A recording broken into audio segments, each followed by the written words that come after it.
Woo! It's been a journey, bro. How you feeling, brother? Oh, yeah. I'm alright. Yeah, how you doing? I'm alright. Woo! We back. Sorry for the delay, but life happens. Life happens. But we're back. We're back, and we have a special episode because we're gonna just talk about the trade deadline. I know we're a little bit late, but now that everything, like the dust is legit settled, some of these players are already played for their new teams, so we already could get a gist of what it is to come past the trade deadline moving forward. Some of the teams already got some of their buyout players, and we're gonna talk about that straight off the jump, nigga. How you feeling today? I'm good, bro. Like good. Let's get right into it. Let's slice this. Let's just slice it up. So the deadline, honestly, was as good a deadline as there's ever been. Like in my opinion, juicy. It was honestly, it lived up to it. Like the trade deadline. Usually we always get hype about it every year, but it never amounts to anything. Hell no. You know what I'm saying? It never amounts to anything. And it's never as hyped as we make it out to be. But this one that passed, it was legit. I felt like every 30 minutes something was happening. Right. Every 15, every 30 minutes, somebody was getting moved. Somebody was doing this. Screen like, oh. And, you want to start with the big fish in the room first? Bro, big fish, bro. My big fish trade was the whole, Vucevic going to Chicago. Absolutely. That shit. Absolutely. Listen, that caught me off guard. Do you think that move was for Vucevic or to compliment Zach LaVine? Okay. Zach LaVine. Okay. I was watching a Knicks podcast, and they were talking about that same deal, and they were saying, Julius Randle and Zach LaVine are kind of in the same spot. They both have 1 year left on their deal. They're both on teams that you would like to see do more. Even though the Knicks are over, they're exceeding expectations. This is doing good in respect, bro. And the Bulls are kind of like mediocre. Yes. But LaVine is on that same kind of timetable, and the Bulls have to ask themselves, what do we want to do with this kid? That's the word. You know what I'm saying? What do we want to do with him? Because if we're not going to build around him, we got to move him. Right. They chose to build around him. I'm not a huge Vucevic guy, and the reason why I'm not is because he can't defend. At all. Offensively, he's as skilled as any big man in the league. He's like Cantor, but a little bit more polished. Exactly, just a little bit more polished. But, he's not going to defend. Chicago struggles defensively. And the problem is with Chicago is that they don't have the starting five, which they're all going to defend. That's what you need around Vucevic. Vucevic could get low in Orlando when Jonathan Isaac was healthy, because he's a disruptor. He could guard all five positions and disrupt, but he doesn't have that. At least yet in Chicago. Because Patrick Williams, he's not going crazy, but that kid has potential. That kid has potential. But we have to wait on him. LaVine is the best player on the team. He doesn't defend too much. No. He's going to grade as an average defender at best. You guys like Kobe White, they're not defenders. Thaddeus Young can defend, but he's not a guy you want to play 30 minutes a night. You know what I'm saying? Not no more. Exactly. So I think this is a trade I feel like Chicago, I feel like if they didn't make this trade, Chicago was going to turn into a laughingstock. Because you have your laughingstock franchises in the NBA right now, currently. And that, Minnesota, Detroit, Washington. Teams that are making moves and are getting the same results. They're doing different shit. They trade up for Westbrook. And they're getting the same results. That's crazy, bro. And they're getting the same results, so the same bad results. So it's like you have your shitty franchises, but Chicago was on the brink of, okay, if we don't build around Zach LaVine, we're gonna be a shit show. Big shit show, bro. So and I'm happy because what's up with Lloyd marketing, bro? Marketing has just never fit on this team. He's hurt.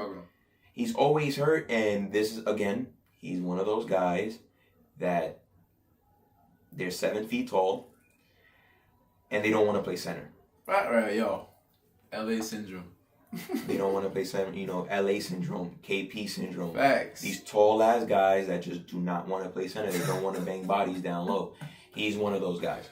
Okay. And the thing is, he's a talented dude. Yeah. Because I've watched him against the Knicks, and all he does is kill the Knicks.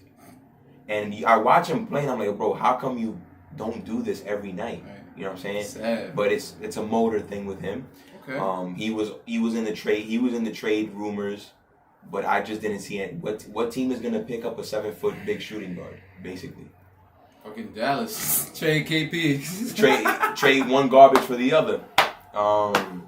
But this move, this move was a good move for Chicago. I like the move for Chicago a lot. I am not of the group of people who saying, oh, why make this move if you're not going to be a true contender? Because guess what? In the NBA, there's only really 5 teams that can truthfully say, I'm going to win a championship. And I feel like I could really do it. Chicago's not one of those teams. Yeah, not even. Chicago is Chicago, the organization and the fan base will be perfectly fine with a play-in this year and a 6th seed next year. They'll be perfectly fine with that. They'll be acting like they won the championship. Exactly. Seriously. And I want people to understand that it's only one team can win the championship every year. That doesn't mean that 29 other teams can't try and be better. Chicago had to make a decision, and they made the decision to want to be better. And I'm not mad at it. They're locking in to Levine and Vucevic, and in the offseason, they're going to have to spend some money to try to go acquire another player or a couple players. I'm kind of disappointed in Wendell Carter Jr. right now.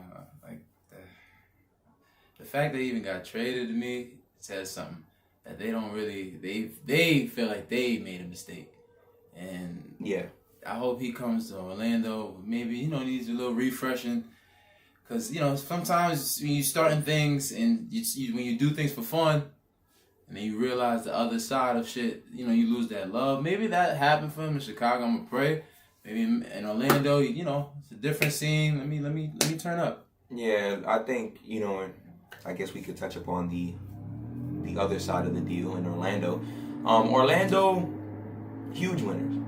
They're huge winners of the deal because, damn it, they needed to press that reset button. like they really did. And Vucevic like 10 years in there, bro. Yeah, but they were supposed to be pressing the reset button when they were Game 1 Magic. Right. Y'all were like, even though you guys were going to the playoffs, at this point, y'all the 8th seed every year. There's no point.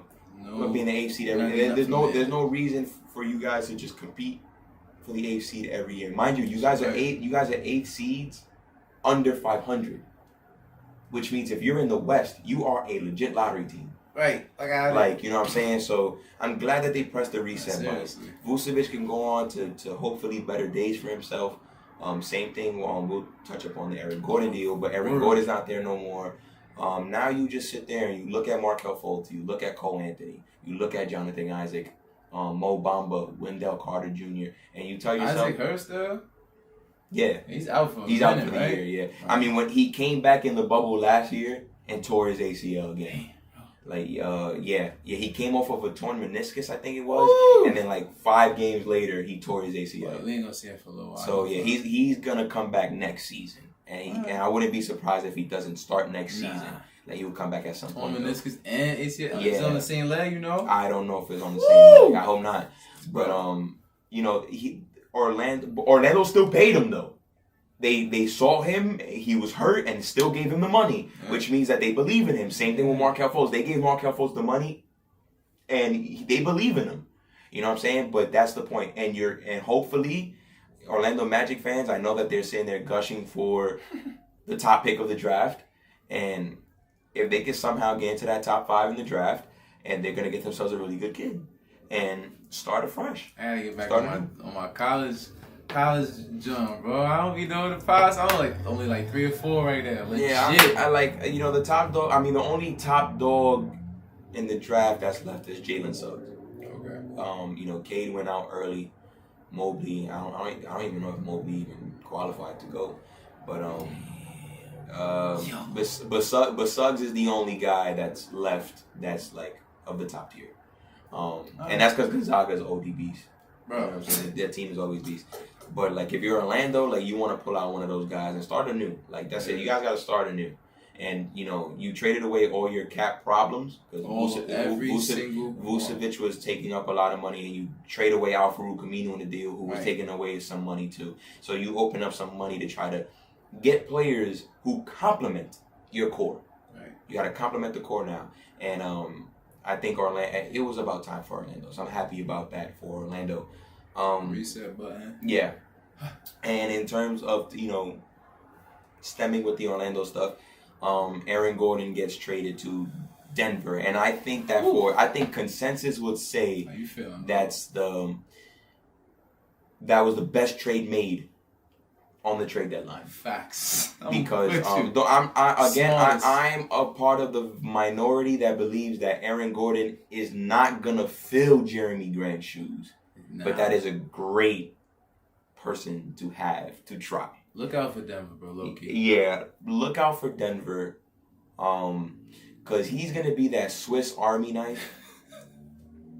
And he's going to be more motivated than ever because he's going to be competing for a championship. I wish he was like, this is just my hopeful thinking. I wish he had he could indoctrinate the Draymond Green mentality here. You already got the star here. You already got Jamal Murray. You already got Michael Porter Jr. here. Bro, just come in here, do your shit, and watch, bro. Seriously, everything is there for him, bro. He just has to legit... Again, he's in a position in Denver where he just has to make the right play all the time. He doesn't have to make the flashy play. That shit is there. He doesn't have to do too much. He just has to make the right play. That's it. And he's going to be so damn effective because he's going to be able to do it. It's going to make him look even more genius, bro. And if he can knock down his 3-ball, like he was in Orlando this year, he's always struggled with his 3-point shooting. But this year he picked it up. If he can continue picking it up, this is going to be a really good basketball team down the stretch. They're starting to figure it out, and Nikola Jokic has been doing his thing. I'm with you. And that was a really necessary move. And I think that Denver pulled off the best trade of the entire deadline. That was actually really very shrewd. And then Orlando gets back R.J. Hampton. And that's a kid worth looking at. It is. That's a kid worth looking at. It is. He wasn't getting no burn in Denver. Bro. But now it's max the whole year. And now he's gonna be in Orlando with a bunch of guys who are fighting for the same shit he is. Eat, bro. Who's gonna eat? Please. Who's gonna eat? I think R.J. Hampton's going to be in a really good spot. They get back Orlando, and that deal gets back Gary Harris. Yeah. Gary Harris is always underachieved in his career, but maybe in a change of scenery, and maybe in a scenery in which maybe he's going to be able to play to his pay grade because Orlando's not going to care anymore. Nope. And they're just going to play the best 5 guys they got. Yep. And Gary Harris next season... He's going to get a lot of playing time because Lord knows what they're going to do with Terrence Ross. Yeah, T-Ross is out for sure. At this point, Ross has to get moved. He's 32 now. 34. Yeah, and I'm pretty sure he wants to be at a contender at this point. He wasn't traded because Orlando wanted a first-round pick and teams didn't want to give it to him. I give it for him. You know what I'm saying? And the teams that were really interested in him were the Lakers and stuff like that, and they don't have first-round picks to give. Not even close.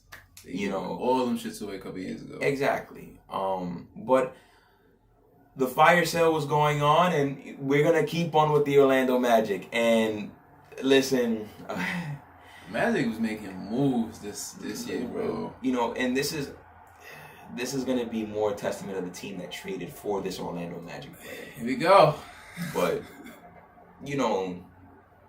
shout out to Danny Ainge for getting it wrong again. I've never seen a guy just forbid to do what he's supposed to fucking do. This guy, legit. Bro. I've never seen a front office look at their team and know what's wrong with them and not feel the problem. They refuse to fill in the problem. And B, before you continue, right? Me and B had a conversation, very heated conversation, a couple episodes back about Jason Tatum, and saying that it's on his back. So with the decision like this with Danny Ainge, this is why I say I'm never expecting Jason Tatum to win right now. Come on, bro, you can't give me a big, bro. Come on, son. Like, listen, like, you know, because, and listen, by all means, do I think the criticism is fair for Jason Tatum? No. You said that, right? But he has to deal with it. Why? Because that's where Boston's at. But now, at this point, it's like, damn, Danny. Like, come on, Danny. Like, bring me somebody that's gonna fucking help. Just get at least 5 boards. Bro. Like, yo, go out there and pay Drummond what the fuck he needs. Drummond was chilling. You know what I'm saying? Like, come on, man. Go trade for Drummond. Give up some assets for Drummond.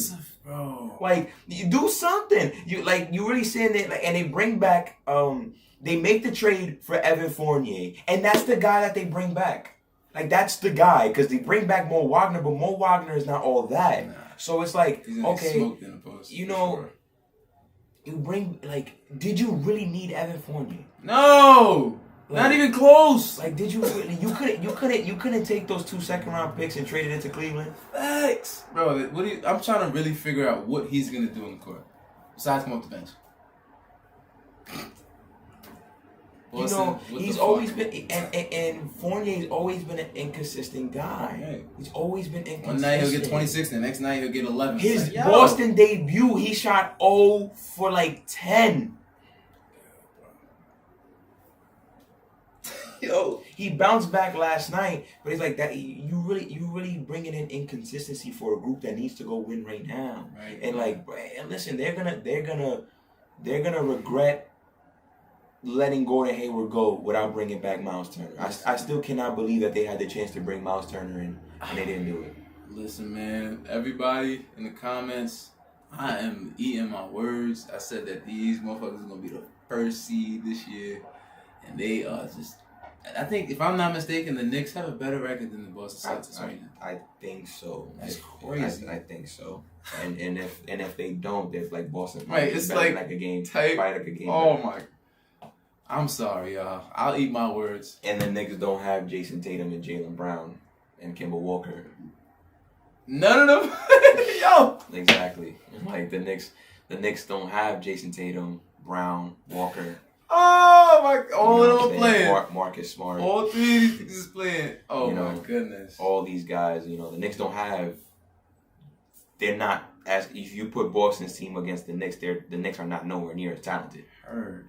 And they have the same record, but Boston. Listen, I think it's just at the point that Danny Ainge is like people are like now NBA Twitter clowns Danny Ainge like, damn, we almost got him. On the day of the trade deadline, the big rumor was Boston was going to acquire Aaron Gordon. They didn't do it. Now, good for them because they didn't need Aaron Gordon. It's redundant. It's redundant, exactly. That's they like don't a need type. Like what are you going to do with Aaron Gordon? Throw him at the 4? That Daniel Tice wasn't doing already. Yeah, and you're not gonna run Gordon at the 5. He's a 4-man, bro. And Tice is a 5. Niggas is gonna run them off the fucking floor. Stop playing. So they over like Boston just over here chasing guys that shit whack, bro. That they don't fucking need, and the guys that they do need, they don't even show interest. Niggas really got Tristan Thompson. Yo, I'm sorry. Why did I think they were first seed, bro? In the beginning of the year, I mean, in the like before the year started, they were really gonna be able to get Miles Turner for Gordon Hayward in a sign and trade, right? And they said no, because they wanted Aaron Holiday or T.J. Warren, and it's like Boston. T.J. Jordan. Remember when we linked up on 174 and we were walking back to the crib, and I told you they're gonna regret that.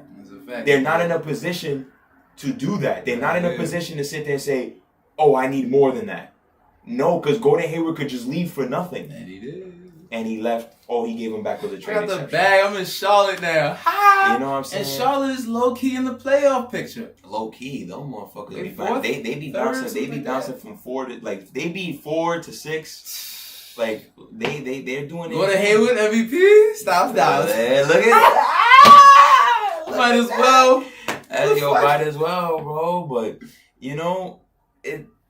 Boston just gets me. I just don't understand Boston.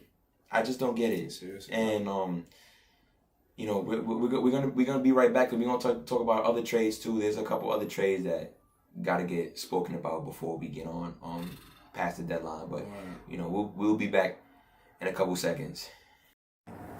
Alright, so. Alright, man, back to these trades, bro. Yeah. One deal that I want to talk about is, and instead we've talked about this group before too, and it's the Atlanta Hawks. They trade Rajon Rondo away to get back Lou Will. Obviously, this is a bigger trade. Welcome home, Lou Will. Yeah, obviously this is a bigger trade for the Clippers. Yeah. Because they're getting back, playoff Rondo basically. Facts. But I told you from the jump, I did not like Atlanta's moves. I didn't like Atlanta's moves. I did not like what they did. They were trying to shop Bogdanovich too. They just couldn't get somebody to take his money. Right. And what did I say? You just I put this on Instagram too, on one of them episodes of Quickies. Like, the Kings were smart to just let him walk. Facts. You do not just pay somebody to just pay them. You don't do that. Especially when they're a restricted free agent. Right. Now imagine if Sacramento was sitting on $72 million, they can't move it. They wouldn't have got Dillon Wright. You know what I'm saying? Like, and that stuff, like, that's why you just don't. There's sometimes you just have to let the player go. You know what I'm saying? And that was and now like Atlanta has it. Atlanta has this player that he could shoot and stuff like that, but that's it. Like, like he's not worth his money. Like now, it's crazy how in the offseason the shooters started getting paid. Like, Davis Bertans got a big contract. It wouldn't surprise me if Duncan Robinson gets a big deal. That's coming. But the thing is that like I'm watching these shooters play, and I'm like, I'm not giving a guy $16 to $18 million to shoot a basketball. I'm not doing it. Niggas in the wrong profession, fam. I'm not doing it. And the reason why I'm not doing it is because, listen, if Duncan Robinson can't get his shot off, he's not doing anything. If Davis Bertans is not getting his shot off, he's not an NBA player. Yo. Buddy Hield, if Buddy Hield can't get his 3-point shot off, bro, you can't have him on the floor. It doesn't do anything. And mind you, like a guy like Buddy Hield, he's getting $23 million to theoretically just shoot a basketball. He shoots better from 3 than he does from the field. Oh, this is bad, man. And he's not going to facilitate your offense. He's not going to rebound at a high level. He's definitely not going to defend. He's one of the worst defenders in the league. That's so bad, Bogdanovich, he's that. Like, he's just a shooter. And you paid him a big time contract, and now you got to deal with it. And so, but back to the overall moral of the story is that you trade away Rajon Rondo, which is a guy that you bring in because you want to take the load off of Trae Young, and it pretty much injuries played a factor, but it pretty much has seemed like they didn't bring anybody that was gonna lessen the load for Trae Young. They just brought in a bunch of guys. Trae Young actually is playing like he has more on his plate now than ever before. That's crazy. And that's not what you want to do. And not for winning attitude. And they paid Gallinari $20 million to be a 6-man. Who the fuck does that? I'm pretty sure they try to move him too. It ain't fucking work.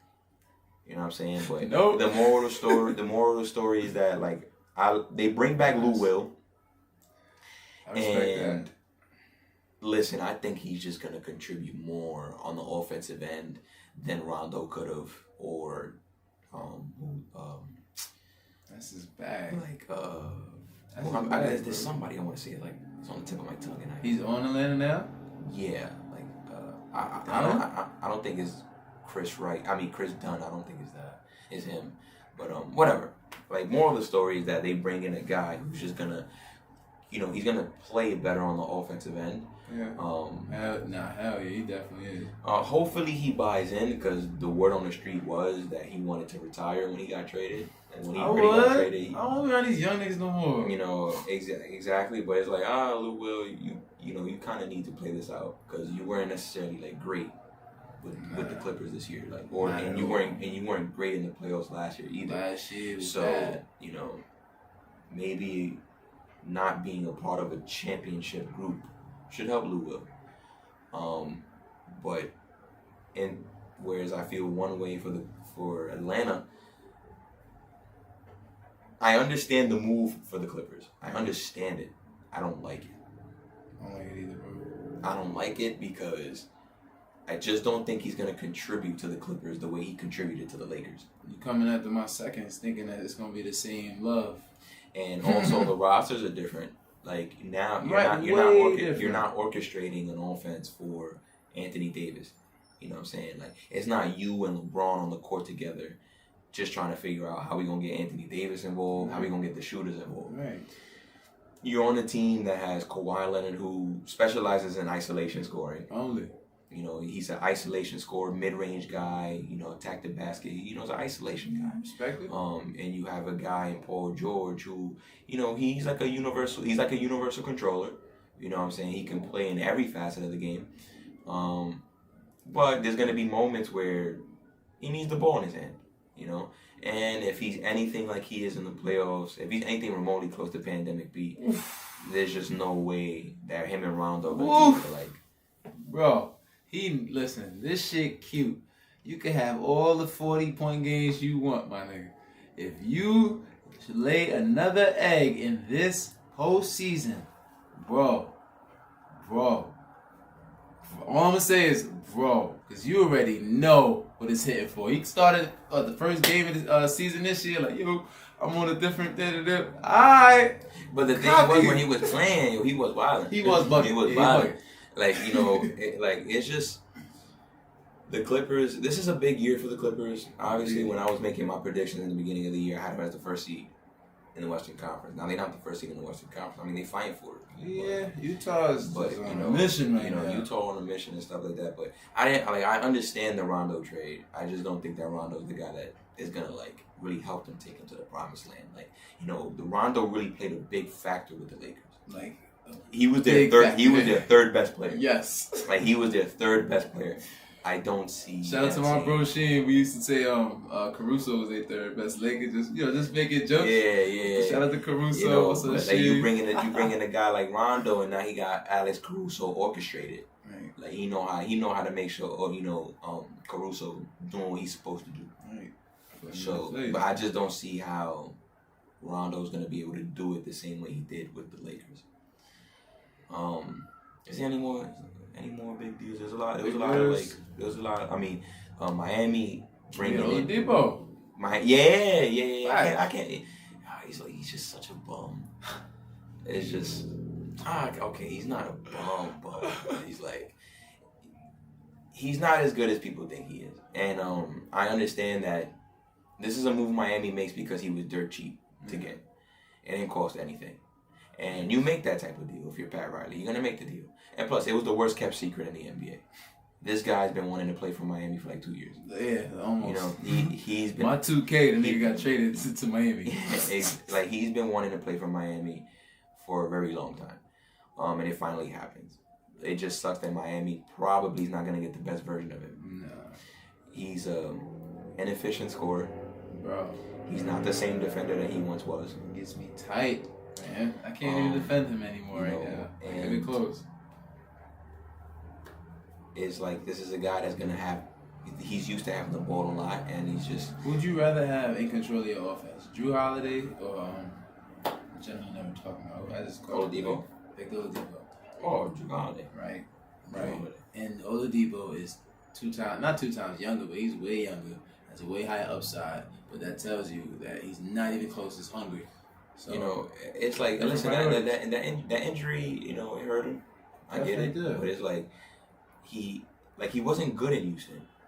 And I know the scoring numbers are gonna tell you otherwise. Yeah, you know how to go. But he was a very inefficient scorer. You know, he's not a good 3-point shooter. What's our favorite saying on here? I can't think of it. It'll come to me.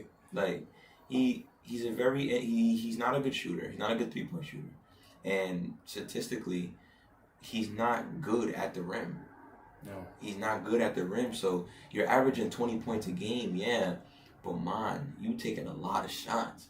You looking like how Dame has actually worked on this shit. Like a couple years ago, one of my boys, D-Love, he was saying that he actually showed me like why Dame is overusage. He's overusing anything he's doing on the court. He's overdoing it, and he showed me why and proved it. So now I say that about Oladipo in a sense. D-Love is all. He's been telling me that for a while too, but I just don't agree with him. I just think that it's a difference between you having to do something like that and you not having to do it. Right. And Oladipo don't have to do it because Sabonis is there, Brogdon's there. You don't have to do too much. I know. You know what I'm saying? But Dame has to do this. He has to. Nurkic's not playing, McCollum's not playing. His second best player is Carmelo Anthony. You know what I'm saying? So you kind of have to. So I always understand that, but it's it depends on the situation too. And now he's in Miami, Oladipo's in Miami. We'll see.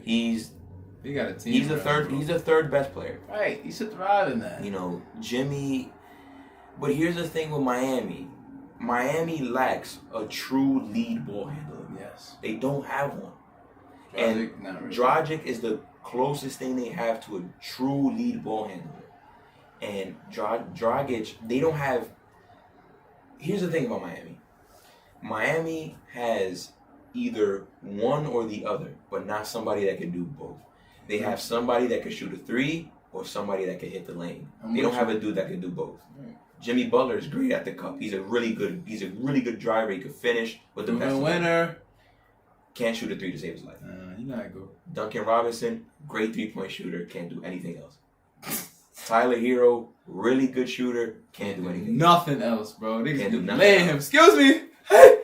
Bam, really good at the cup. Not a strong shooter. Nah. You look at the bench.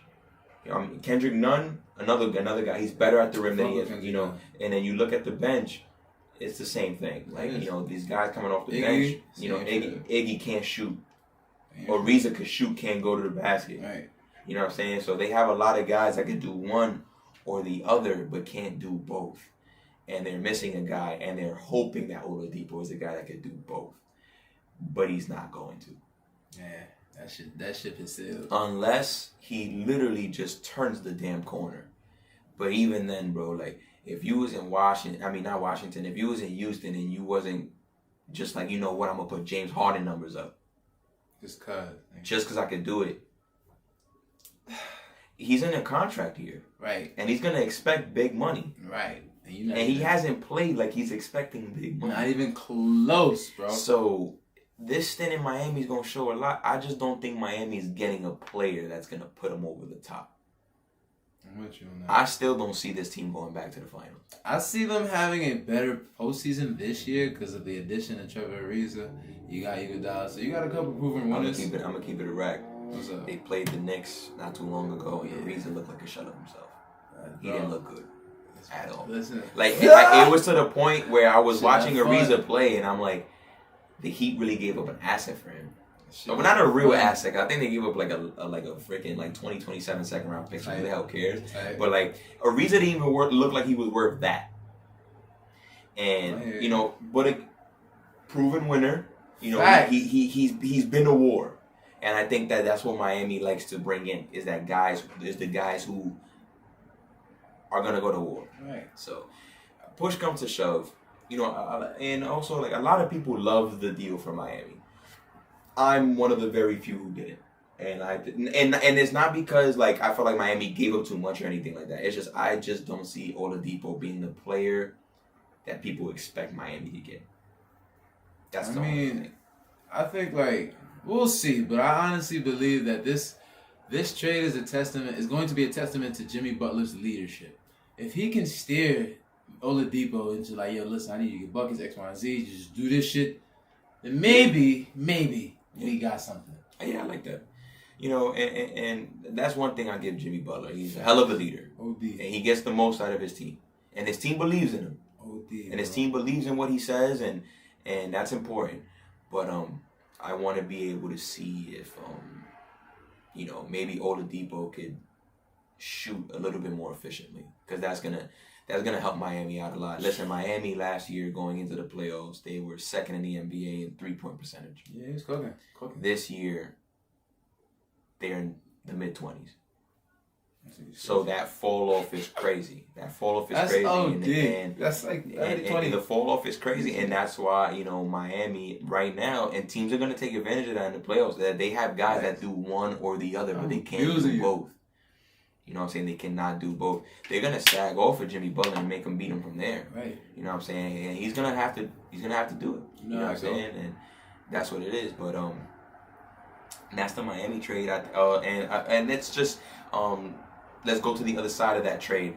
Yeah. It's all but established that the Houston Rockets they made a mistake with the James Harden. They lost this whole season. It's over. It's like anybody. There's no. I'm gonna keep it real. There's no sign of hope. No sign. Yo, get my nigga John out of there, bro. There's no sign of hope. And I'm gonna be real. They got nothing back for James Harden. Right. And is this officially confirmed? And the Oladipo trade officially confirms that. And I'm gonna keep it a band. Look at what they leave on the table. They decided not to keep Karis LeVert. They decided to not go with the Philly offer, and this is violent, bro. Ben Simmons was on the table and they said no. Bugging. Whatever. They could have at least had Ben Simmons now. Right. And some draft picks. Now they just have draft picks. And draft picks that are probably not even going to be good. Nope. There's a dub. Houston is heading towards that, like, basement territory. Detroit town. Yeah. They're looking like a very bad organization right now. DNH town. That's crazy. And I'm praying for them. Because... But you know who I am happy for? PJ Tucker. PJ? Get the fuck out of this. They sent him to the Bucks. He got an opportunity to... Yeah, to really thrive over there, and keep doing what he was doing. They got boss of the eye. It's crazy because PJ thought, too, he was like, I thought I was going to get traded with James. So I was kind of like... I'm like, nah, boy, you didn't get traded with James, but at least you in a good spot though. Yeah, you been on this. It's not bad. Yeah, you in a good spot. It beats Houston, that's for sure. Houston's a shit show. Houston's legit a shit show, bro. You know what I'm saying? And then the players they traded for potentially might get bought out, bro. So like listen, their owner's mad cheap, bro. Like, he don't like spending money at all, bro. Like shit, at bro. this day and age, you gotta spend the bag, bro. Sorry. Yeah, I think so. You gotta spend some money. Even this show you just said, Homeboy getting 16 million, 18 million. Just shoot a ball. Shoot a ball. Now don't get me wrong, those are bad deals. We don't ever want to sign bad deals. Ever. But show me some kind of sign of life. Feel me? Like, show me some kind of sign of life. Like, they not even doing that shit. Shit like, is bad, bro. Houston looking real bad, bro. Real fucking bad. You know what I'm saying? Real quick, a team that was, like, surprised, like, a team that was actually, like, surprised a lot of people in the NBA because they didn't make a move was the Golden State Warriors. I heard that a couple teams actually wanted Kelly Oubre, and they said no. They said no. They really said no because they potentially like him as a piece in the future. You know what that means? That their tax hit is gonna be very expensive. Tax is gonna be expensive, and that means that I'm going on a limb here. Steph, Clay, Dre, this band might be broken up real soon. It should be, and you know part what? Of the future, Kelly Oubre, word. Okay. And now that we mentioned that, I feel like that deserves to be talked about. Yeah, that's good. So we're gonna be right back, and we're gonna come back and we're gonna talk about a little bit about the Golden State Warriors, bro. You were mentioning it to me before the show, like I didn't hear what Steph said about like the state of the team. She was crazy. So it's pretty much to paraphrase, Steph was pretty much just talking about this is not how a winning attitude. This is not a winning mindset. Everything that talking about getting blown out by a couple teams. He's like, it's okay to lose, but the fact that you're getting blown out each and every night, that says a lot about your character. So like, pretty much Steph Curry right now is not happy with the way things are going in Golden State. I mean, they're not a talented group. It's crazy. It's crazy because they're top 10 in defensive rating. They're a pretty good defensive team. They play hard, but they just don't have the talent. They just don't have the talent, and that's why, every chance I get, whether if it's like in the group chat amongst like my NBA store coworkers and stuff like that, that's why I say give me Damian Lillard. That's why I say that. And here's a stat I saw on Twitter. The Kings and the Blazers this season, if the season ends today, they are the worst two defenses in NBA history. The Kings have the worst defensive rating in NBA history right now. Portland is second, and the Cleveland Cavaliers of 2 years ago are third. And I remember that Cleveland team from 2 years ago. That was when Colin Sexton was going, bro. You know what I'm saying? That shit was. That was a bad defensive unit. And for Portland and Sacramento to be worse, but then here's the thing. Portland's 28-19. Golden State out the playoffs right now. Big out. Damn, man. So, Portland not that talented. Right. Especially when their second and third guns been out for a while. Right. Like Nurkic just came back last night. Yeah, first game. McCollum just came back like a week ago. McCollum's all right, though. He looks good. Man, when you professional scorer. He needed some rest. Yeah, he just needed some rest. Professional scorer. But I hope that people understand that I'm not saying like Lillard has had a better career than Steph. Absolutely not. But you can see the difference of ball player, bro. Like you can see the difference, bro. Like you can legit see the difference. They got killed by 60 damn points last night. Well, I'm dragging it. 53. The Warriors lost by 53 points last night. And in the group chat, my coworker says, damn, they really missing Steph right now. And I'm like, boy, the score was 110. It was 110 to 50 at the time. And I'm like, bro, like something like that. And I'm like, bro, if Steph was on the court, it would be 110 to 70. Like you guys, I'm like, yo, do you guys really think that this boy is like God? Like legit God? Well, bro, this proves to me that none of these motherfuckers can do what LeBron has been doing, bro. It's true. And on one of the episodes we had when we were talking about the few guys in the league that can carry a roster no matter what. Dame is definitely on. And I said Dame. And look at what Dame's been doing. Look at what Dame is doing. They've been solid 4-5 for the past solid 4-5. And Nurkic gets hurt every fucking year. Every fucking year. Right. Last year they were decimated by injuries too. Nigga, Zach Collins hasn't played in like 2 years. For real. You know what I'm saying? It has been 2 years. It's been like 2 years, bro. Like I'm like, and these are key pieces to the Blazers. And Lillard somehow still manages to find a way. And there's no shade on Steph. I'm not trying to shade Steph by any means, bro. It's just that, bro, you can see the different caliber of baller, bro. You can see it. That's that light skin shit. You can see, like, you can see it, bro. Like, you can see it. And again, no shade on Steph, bro. Because Steph is a freaking demon. Never. Steph is a fucking beast. Steph, literally 100 years from now, bro, people will speak about Steph Curry the way that we talk about Babe Ruth. Yes. Jackie Robinson, Hell yeah, yo, Muhammad bro. Ali. Seriously, not saying like the level of like, but the impact, right? The impact, his sports impact, absolutely. And it's like, listen, like I said, look, there's no shame, there's no shade on Steph, bro, because it's hard to win without the talent.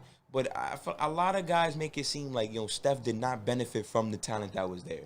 That's the biggest. And now you notice when he's having these shooting displays, he needs to look like he did in 2016 just to keep him in the game now. Right.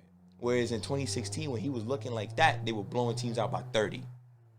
It's not the same no more. And another thing, and I read this on Twitter too, and I told you earlier. Hell yeah.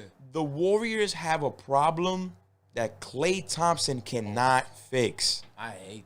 Please stop saying that if Klay Thompson was on the Warriors right now, that they would be a contender. No, they would not. They'd be in the same boat, bro. They'll be a couple games better, absolutely. Okay. But they are not going to no finals. No. They're not going to no conference final. No, none of that at all. So let's just get that out the fucking way. You know? And the state of the Warriors is that, listen, there's a lot of money invested on that team. They all older now. Look, Draymond Green is scoring like 3 points a game. He don't give a He makes max money. Klay Thompson hasn't played in 2 years. He makes max money. Stephen Curry is going to be a free agent soon, and you know you're going to re-up him. You have to. You got to, bro. Who's after Steph Curry? All jokes aside, who is going to come to Golden State? Nobody. Nobody went to Golden State to begin with. It was all drafts and trades. Exactly. So they already know it's hit for. Hey, I'm gonna keep it a band with you. Let me tell you. I really want to ask you this because I want to see. Like, we talked about it way before we remember that Quickies episode. We talked about the Warriors way before we even started this shit. Talk to me. Is it time to break it up? I think so, bro. It is because now you're starting to. All right, Steph Curry's what 32, 33. You don't have any prospects. You got James Wiseman. That's one. And he's young, but he's progressing slowly. Right. He's progressing slowly. Like you just said, Draymond is not going to be averaging anything more than 5 to 10 points at this point in his career. I think 10 is pushing it. Right. Because he's got like 4. Like he's got like 4 a game right now. Like I really don't. And no discredit to him. It's just absolutely not. I'm at a different point in my career. I'm not doing that shit. And he's still very impactful. Right. He doesn't even have to score to be impactful. Right. He's still very impactful. And Klay, I just want to see what he's gonna look like, bro. So who goes first? To be honest, it's gonna be Draymond. It's gonna be Draymond. If they sign Steph, it's gonna be Draymond. If they decide that you could be free, unrestricted, it's over. It's over, bro. You think I don't think they should do that or even attempt to do that, but okay. I would try to see if a team would take Klay Thompson from me. All them injuries. That's true, but the thing is that do other teams look at Klay Thompson like he can't bounce back from this? Because he's catching and shooting. It's not he got to do all that. Exactly. He's not doing too much, so teams will probably be like, I'll take him. Maybe I'll throw him in the trade market because once you trade Steph, the shit is over. It's over. Golden State basketball turns to shit after that. Nobody watching this shit anymore. Dynasty is done. It been done, bro. It was done with Durant left. Facts. But it was done with Durant left.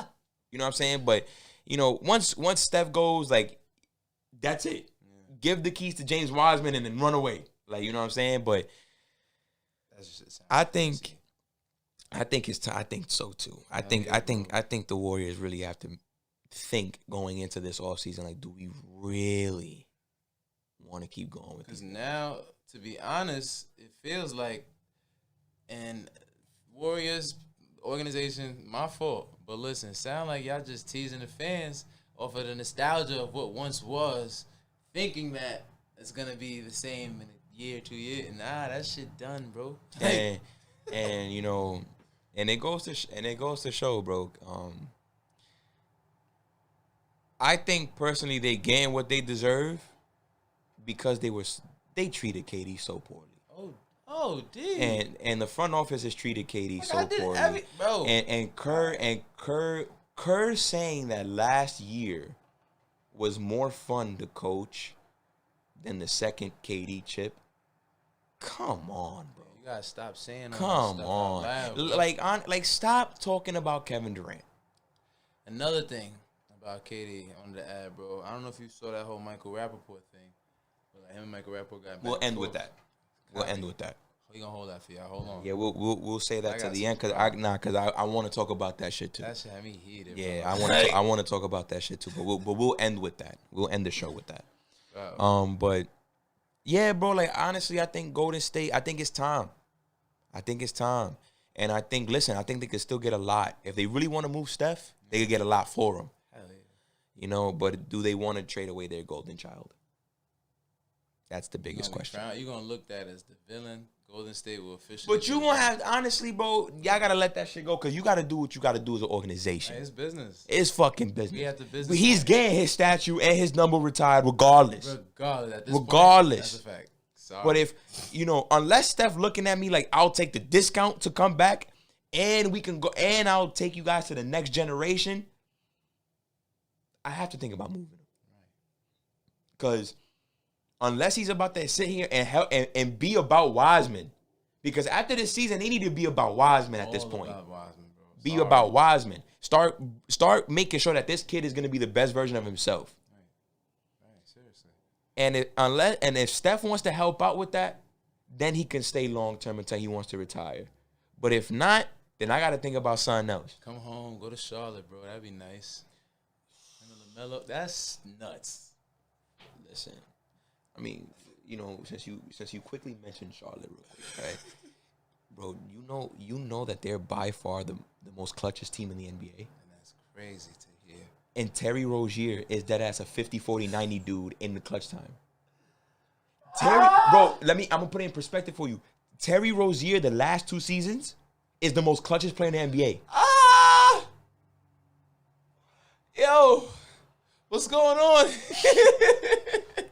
Bro, the Charlotte Hornets are by far the most clutchest team in the NBA. If the game is in the fourth quarter there and the game is within 5 or 5 minutes left, they dead ass they become monsters, bro. They just turn nice. I'm shocked. That's a fact, bro. So you mentioned that, bro. Go to Charlotte, nigga. Shit light over there. Light over there. But anyway, getting back to the situation, I really think that, Golden State has to really keep their future in mind at this point. And, keeping, Kelly Olynyk the way that they did at the deadline and not wanting to move him and seeing a future with him is kind of, like, surprising. Only because I just don't really see what he brings to the table. Again, I remember I told you way back when, too, before this shit even started. Like, Kelly Oubre is a dude that just you could live without as a basketball team. Phoenix don't miss him. Second, third seed? Phoenix don't miss him. They don't miss him. At all. At all. So it's just, I don't know. But, yeah, that it's, I'm glad that Steph understands that, shit is not sweet right now and we're going to have to figure it out. And I'm glad to see that Steph is more animated on the bench and stuff because he's not just letting it rock. But there's going to be questions that need to be answered. When the shit hit the fan, are you still a fan? Exactly. But speaking of questions that need to be answered, people can still get bought out. Thanks. And, LaMarcus Aldridge going to the Nets, why did you do that? Like, shit is a circus now. It's officially a circus. Like, LaMarcus, are you serious? Andre Drummond going to LA was expected. Yeah. He got hurt right away, which sucks, but toenail. Yeah, that shit wacky. Ouch. Like ouch. Like, that happened to Morgan before, bro. Like, yeah, like that shit crazy. Yeah, Morgan. Yeah, it's crazy, but like there's still some guys out there. And there's some guys that you brought to my attention, like, looking down at the potential candidates, like, Avery Bradley, Heat fans were happy when they got him, and now he gets moved to Houston, and Houston has no purpose for him. None. So, like, if he gets bought out, what team you think could use him? I could see him going to Portland type. Portland? Bench, more so for defensive. Wow. I cannot believe we talked about the trade deadline. We missed Norman Powell for Gary Trent Jr. Facts, because that is a key. That's a key, bro. Nah, you're right. That is key. That was probably one of the key joints. I was like, nah. This. Wow. And that was one of the better deals as well. Facts. Blazers for both sides. But yes. Wow. But you know what? We'll save that for the end as well. Because we don't want to sidetrack too much. But we'll definitely touch about. I can't believe we forgot about that trade. Wow. But Avery Bradley to Portland. Never mind. I forgot about that. You don't need that nigga no more. You don't need him. But at the same time, it's just like Portland has brought defenders in, and they are still terrible defensively. So at this point, it's fuck the defense. Go bring me niggas that can score. Norman. Like Avery Bradley. What team I could see Avery Bradley on? I gotta take that back now because I forgot. Forgot about that. Take that back. What roster could I see Avery Bradley on? I can see him helping out the Knicks, just because Thibodeau likes that. He like them defensive ass players and shit. You know what's the problem with him on the New York Knicks per se is that he just can't Like I can't see where he fit, bro. He just does, yeah, because he's basically gonna be Reggie Bullock but smaller, right. And Tibbs loves Reggie Bullock because of his size and he can play defense. He lock up. I respect it. So it's like I could see him being on a scrappy team like that, because Bradley is a scrappy guy, and he's gonna play hard-nosed defense. A team like Chicago could pick him up. I see that. Potentially have lineups where Levine is at the 3. Levine. And then you have Kobe. You have Kobe White, Levine, whoever's at Patrick Williams, and this motherfucker Vucevic. You still got plenty of shooting on the floor. You definitely do. And you give Patrick Williams somebody else on the defensive end, and Bradley, who could probably help him out. Although he probably won't go to Chicago because, when you're a buyout candidate, you're going to go to the best team possible. Right. I could possibly see Phoenix. Nah, Phoenix, yes. Him, Cam Johnson I can see Phoenix. Backcourt, low-key is all right. One of these big men that get bought out or is on the free agent market, Phoenix got to bag one of them up because they need, listen, if they would have got LaMarcus Aldridge, it would have been fire, but, beggars can't be choosers. Another dude that you mentioned to me, Corey Joseph. Where could Corey Joseph go? I was thinking about this earlier. He's a champion. He's a proven winner too. I'm sorry. He's a champion with the Spurs. Everywhere he go, he makes the offense better. Just by being one of them patient pacemakers. I call him a pacemaker. So at 2K got archetypes. I have my own archetypes for people. So for people who are pacemakers are like a Mike Conley type, a Corey Joseph. So those who really control the pace of the game while they're on the floor. And know when to do it and when not to do it, and they're really. Ja Morant got a little bit of that too. Low key. Yes. He know when to. All right, let me bug out right now. All right, let me chill, get my niggas involved. Yeah. You know Ja does have that. I see Corey Joseph. If I'm the Clippers, I'll pick up Corey Joseph. I'd rather him to the Clippers than Rondo. Yes. And because what they're missing is just a damn, Rondo's gonna do this because Rondo knows how to orchestrate an offense. But Corey Joseph can shoot. Corey Joseph can get to the lane. Right. He could do what point guards are supposed to fucking do. He will defend, bro. And at the end of the day, he's just a better guy to have in space for guys like Kawhi. Like Kawhi is he's an isolation guy. Right. So there's going to be times where everybody else is just standing around, and Corey Joseph is better at standing around than Rajon Rondo. So I can see that. Man, we ain't talking about that shit. That's a fact. He's a big name on the buyout market because I've heard it from the minute he was traded. Otto Porter Jr. Where can to me he's still serviceable somewhere. I mean, when he got traded from Washington, I said that was going to be the end of his career because, he was, bro, I ain't going to lie. He was each and every year in Washington steadily getting improving better. to the point where he was arguably the best 3-point shooter in the league his last year in Washington. Right. So then they go from that to Chicago, where you're not even in the picture, bro. They traded for you, but didn't even expect, they didn't put him in the picture, bro, at all. Nigga was coming off the bench when he first got there. That's nuts. And then he got traded for Jabari Parker, right? And Jabari Parker right now is out of the league. I think he's out of the league. He got waived. It's all out of the league. Key. It's over for Jabari Parker. Otto Porter, the problem is, listen, Washington made a mistake in giving him all that money. And again, he was a guy at the point in time in his career, he was just a lethal shooter. That's it. Stop. You gotta stop paying dudes just because they shoot threes. I understand how valuable 3-point shooting is. It's not, I'm paying a dude $25 million valuable. It's not. And they had to swallow that contract as much as they did. They lucky they got rid of it. Facts. And they didn't have to deal with Otto Porter no more. But I think, I don't think it's the end of his career, though. I think he can go to somewhere. What's a team for Otto Porter Jr. that he can dead-ass help them out? Utah. I like that. I can see him coming. I like that. I like that. Utah's a nice fit for him because Utah probably get him more involved in the offense, too. Who comes off the bench there forward? I'm trying to think about it. I haven't researched Utah in a minute, bro. Don't worry. I can answer that for you. Like Utah's a good. That's a good place for him to be at. A really good place for him to be at. I was gonna throw him in the starting lineup, but I know Ingles and other Bogey is low key cooking. Like, all right, so the forwards they got is Bogdanovic, Royce O'Neal. They got Royce is valid. They got Niang, the power forward. They have Joe Ingles. Ingles.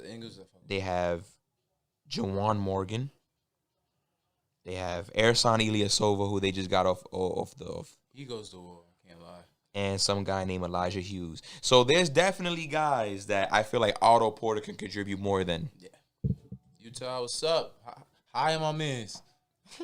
Son, here's an interesting candidate for you. Talk to me. Hassan Whiteside. I was going to put him on the list. That's crazy. Hassan Whiteside. We all know Hassan Whiteside is public enemy number 1 in Miami.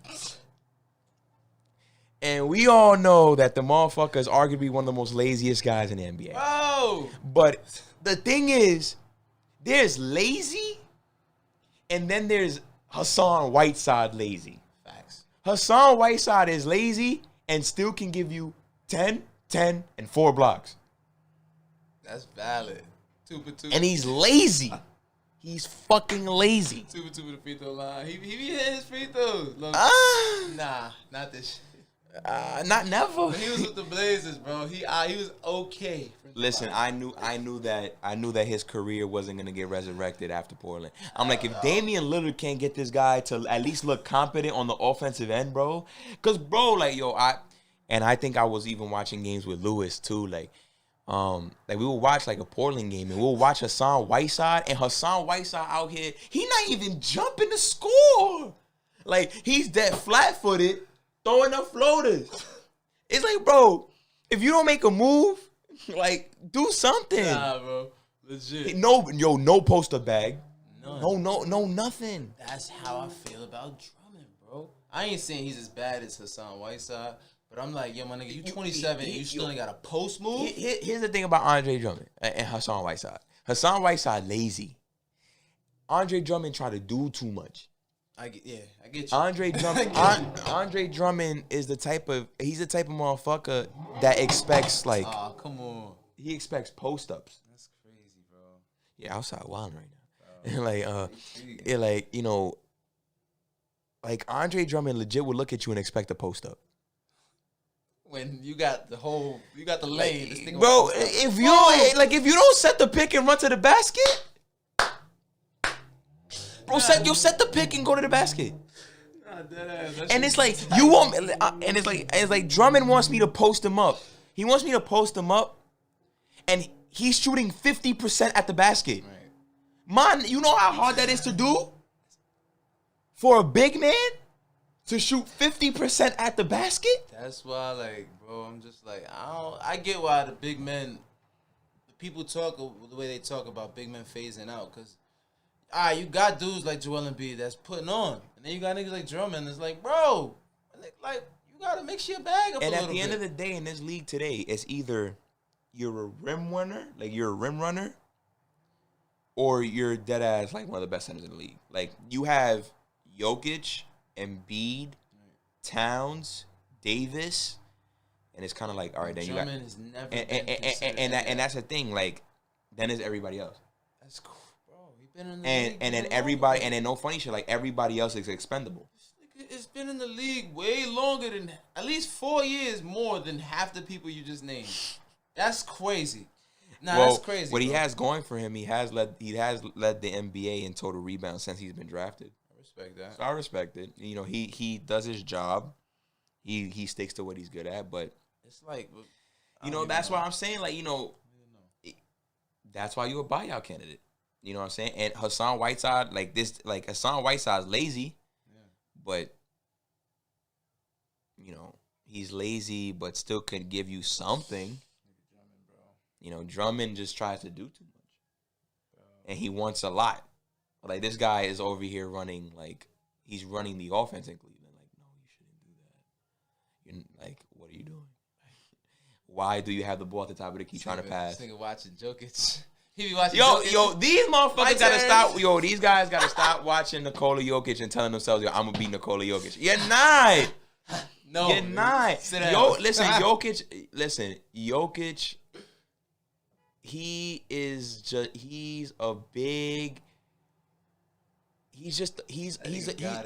a big point guard. Like, you ever see the movies? This is an old ass Heavyweights. Mm-mm. Oh, yo, listen. Anybody watching this? If you ever seen Heavyweights, I forgot homie name, but don't he look like Nikola Jokic? He look like he belonged in that movie. In the comments, anybody want to talk about it? say the name in the comments for sure. But like Jokic is skilled, bro. Like he is skilled. Obviously, like you know me, like I have my reservations about him because I just don't think he's tough enough to win a championship. I hear you. But he's talented. That's without question. That motherfucker's talented, and that nigga could pass with the best of them. You know, and you know, it's just these other bigs got to stop thinking that they could do that. Like, they got to stop thinking that they're Nikola Jokic. Draymond had niggas thinking that all fours could be point guards. And yeah, like, bro, y'all not that fucking talented, bro. Y'all not. Bro, but with that said, bro, like, we're going to come back with the last couple of things we're going to talk about before we wrap it up. And, you know, yeah. All right, man. Time to go. Jeez. Excuse me, y'all. My fault. 9th inning time, 4th quarter time. All right.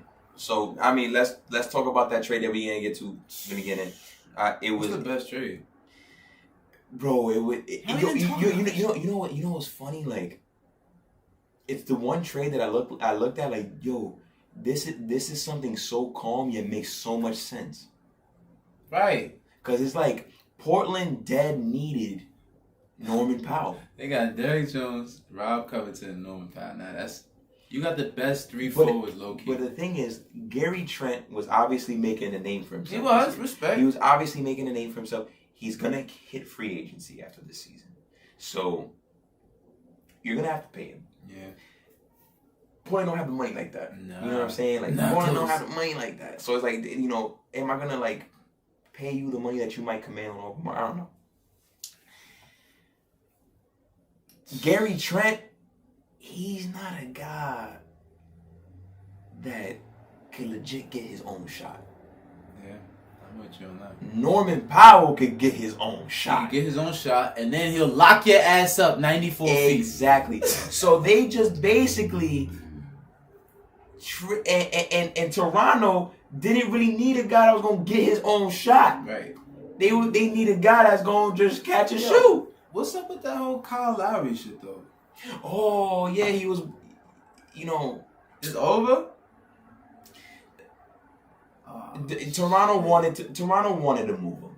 Like, Toronto wanted to move him. They let him know that they were trying to move him, and he gave them his blessing. His business, yeah. And he gave him his blessing. He had his preferences. It was LA, Miami, or Philadelphia. Well, Miami would have been... Shit would look better than Oladipo. Yep. But he was too expensive. Like, Toronto's price tag was too much. They were asking for Tyler Hero from Miami. What? You like 30? No. Yeah, they were asking Miami to put Tyler Hero on the deal, and stuff like that. So it just didn't happen. But they go out and bring back Gary Trent Jr. And obviously the plan is to keep him. Yeah. Because he's young, he's a 3-and-D guy, he's very serviceable. So you bring him in, it's a win-win for both damn teams. Yes, I mean, Toronto not going nowhere, but now they got another building block. And listen, y'all, everybody out there that's a fan of Pascal Siakam, please give me 5 reasons why. If you can't, shut the fuck up. He's proving my point. This nigga is not polished. He's not it, bro. I'm sorry. I love y'all. But stop talking about this nigga, bro. He sucks. Like this shit it was getting me tight, bro. It was getting me tight past year. Yo, he's coming up. Watch him, bro. I'm watching, and what are we watching right now? He's supposed to be taking the mantle away from Kyle Lowry. Kyle Lowry's like, I don't even want to, like, I'm trying to get out of here. Ain't. Right? Like, I'm trying to get out of here, bro. Like, but I think it was a beautiful trade for both sides. Beautiful trade. Because, not like Norman Powell and Norman Powell been eating over there. And not only did Portland bring back a guy that could get his own shot and defend on the other end, he is legit one of the best 5 shooters in the NBA. He worked on He is that legit. Man has worked Statistically, he's one of the 5 deadliest shooters in the NBA. Him, bro. He is knocked down. This the minute he came in the league. It's like we all got chips on our shoulder. Yeah. But he had an extra chip. Like, nah, I gotta get this shit off my back, bro. Yeah. Because he's been every year he's improved. I'm a love to see how scrappy he get in Portland with them. Him and Dame will probably. And they gonna run them 3-guard lineups. They gonna run them 3-guard lines, and they all can take you off the dribble and all create shit for themselves. Like you said, Book. I think I said LeBron or Dame for MVP, but James Harden is sprinting with the shit, bro. Like, with all good respects, because the past from 2015 to like 2018, he got greased. Oh yeah, he got greased. Steph's first MVP, and he got greased Russell Westbrook's MVP. Greased. He was wilding those 2 years. Yeah, those 2 years that Steph and Russell Westbrook won it, Harden had better years than both of them. So, that is what it is. So what does the man have to do to really get my credit? Like, golly, this year I know Harden. And listen. I think for me right now it's between Dame and Harden. It's between them two. There's nobody and else. The thing is, it's just like you could say Jokic all you want, but what Harden is doing and what Lillard is doing, it's more impressive. It's more impressive, and like Denver's supposed to be good. You're supposed to be good, so it's like what you're doing. Like it's not anything special to me. Like you doing what you're supposed to do. Right. Like don't get me wrong. Like Lillard is doing what he's supposed to do because he's one of the better players in the Western Conference, and he's always in the mix. But with all the injuries that was happening in Portland, and he still manages to keep them in the playoffs, and and it's looking like they're not going to be in the play-in, they're going to be in the playoffs. Right. So, bro, give him the MVP. And if you're not going to give Damian Lillard the MVP, please just give it to James Harden. You better be NBA first team. All NBA. Oh, yeah. I don't see why James Harden wouldn't be all NBA first team. No, him and Dame. Like, I don't want to hear it. Yeah, I mean, listen, if they even try to give it, don't want to hear that shit. If they even try to give it to Steph, right, first bro, team, I'm gonna be upset. You know what's going on here after that, bro. You know what's up, bro. Yeah, like it's just I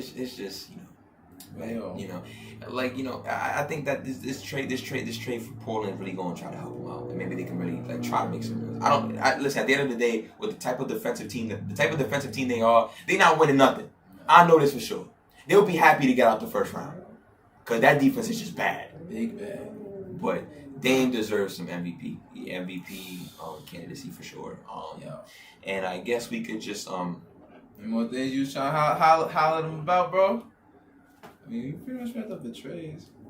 I'm not like I wanna for now. I mean, there's no more trades. There's probably gonna be some buyout guys, but the last thing we're gonna talk about is KD versus Michael Rappaport.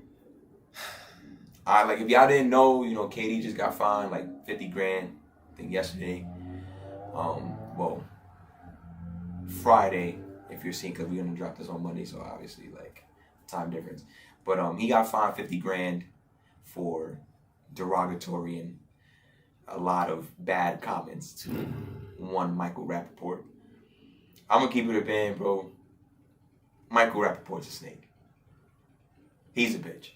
Yes. He's a bitch. This officially confirms it. He's a bitch. He was already a bitch to me because he's he's a Knicks fan, and he always dick riding where you came from, and then he jumped on the Brooklyn wave. Right, where you came from. He's just Rappaport been lost. He been lost a lot. Be a part of the crew, bro. He been lost a lot of credibility here in New York.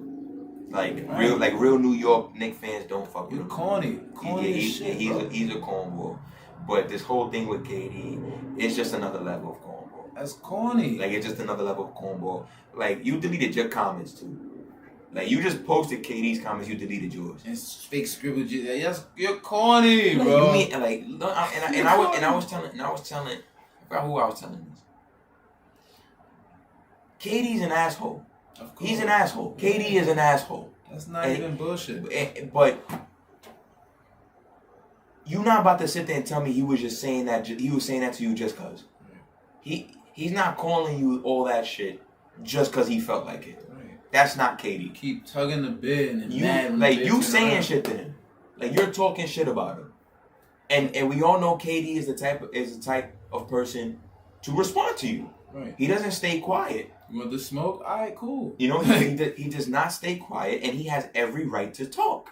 Especially if my name is in your mouth. Like, you know, I just figure, like, I just say that Rappaport's a snake because why you doing that? Why you doing that? Like, why you doing that social media shit? For what? If you can name 5 reasons where it's marketable or cool. What did that do for you? Bro, that's or like literally you only did that to trash his character. And that's the only reason you did it. On Debatable Pod, you hear us talk our shit always, but both of us got love for every player, every fucking that's GM, like, you know what I'm saying, everybody, that even Stephen A, all of them, like, we got love, bro, but like what you not gonna do is shit on a black man in this time. You know what I'm saying? When niggas out here putting on. If it wasn't for him, you wouldn't have a check. You root for your team. You root for his team. You corny. You jump corny. you jumped on that team's wave. That's corny, bro. You know what I'm saying? Like, it's just Rappaport's so corny for that. Like, that was really corny, bad vibes. You really give me bad vibes with that one. Real bad vibes with that one. Like, it's just like you really put your conversation out like that to try to prove something. Like, to try to just the famous character. So who should really be getting sued? Like you know what I'm saying? Like you really did that. Like that was so corny to me. You know what I'm saying? Like that leads me to this, bro. As a sports community, y'all, we must not tear down those who are trying to be their best selves. Of course, if situations happen, such as like a LeBron decision, all right, cool. I'll give you something where I'm an asshole. All right, cool. But don't just come for these niggas, bro, and think they're not gonna say something. Like, you bugging. You bugging, bro. These is humans at the end of the day. We got kids. You know what I'm saying? Everybody got kids, family, girlfriends. Like, you know what I'm saying? Stop playing. We not doing that. Yeah, I didn't like that shit at all. And I'm glad that the NBA just kept it at 50 bands. I get it. It should have been 25. But yeah. I'm glad they didn't even remotely even think about suspending him. My son sent the Addy too. My son sent the Addy, boy. I'm like, Durant want to scrap. Like, Durant want to scrap. Send the Addy. Send me the Addy. I'm hunting him down. He really buying into that Brooklyn lifestyle. Facts, bro. He really next thing you gonna see is him popping out with like Fabio or something like that. Fabio in the videos. He could be in Fabio videos. Yo, shit like that. Like, man, bro. It is what it is, though. Seriously. But yeah, man, fuck Michael Rappaport. But on top of that, like, sucker for that shit. Yeah, bro. But on top of that, end all be all, this was a good episode. Hell yeah. I had fun. We'll be back because there's obviously more stuff to talk about. Like, we can't really jam-pack everything into one episode. There's still things that's going to have to get done. Like the buyout deadline is still not over and done. We got a special treat for y'all. Yeah. We got something special for y'all to make up for the lost time. With that said, that's episode 8. Like we always, we going to keep it being like, like, subscribe, comment, share it to a friend, tell a friend to tell a friend. We appreciate you guys that watch. We appreciate you guys that take the time to watch every time that we drop something. Bro. It's all good in the hood. It's all good in the hood. Like I be telling you, like, we begin our little 40 views, whatever, but we know that it's 40 loyal people watching, and and we just hope to build on that and make this a big ass community. But with that being said, that's episode 8. We'll be back real soon. I'm glad we got 8 of these, bro. Yeah. We're going to have a whole bunch of these. Only the beginning, bro. Exactly. But until then, guys, peace. Peace, y'all.